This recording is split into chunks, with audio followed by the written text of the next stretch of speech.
This is Hamisi, and he was born without arms. Yet despite having no arms, he can still be a farmer. He can still pick up firewood, he can raise cattle, he can write, and he can even text on his phone. Some of you watching this might think this is mind-blowing, and it is, but there's nothing more powerful than feeling self-confident. As you can imagine, his life has never been easy. Growing up, he was ashamed of his impairment, and it made it even harder to make friends and even to find a partner. It's also the same reason it was hard to remarry after his ex-wife left him, taking their son with her. When things couldn't feel any worse, his father passed away just last year. But through it all, he still has a smile on his face. Hamisi never let his disability tell his story. For him, he could still work, put food on his plate, and continue to take care of his mother. He embraced everything he could do, never focusing on what he couldn't. This is Zanziman Eli, and all his life, he's been bullied because of the way he looks. You see, Eli suffers from a condition known as microcephaly, a disorder where a baby is born with its head smaller than its body.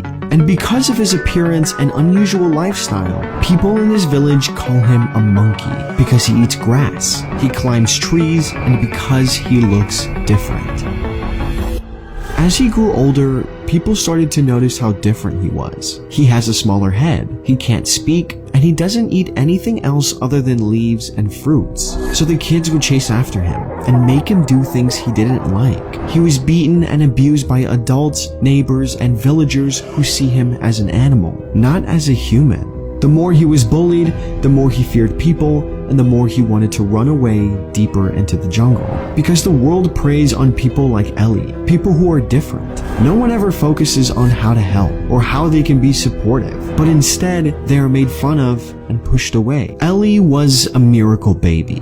His mother and the father wanted to have a child, but after every birth, the babies simply couldn't survive. They tried 5 times, but on the 6th time, they prayed to God for a baby that wouldn't die. Even if he was disabled, they just wanted to have a child of their own. So when they had Eli, it was a direct answer to her prayers, a gift from God.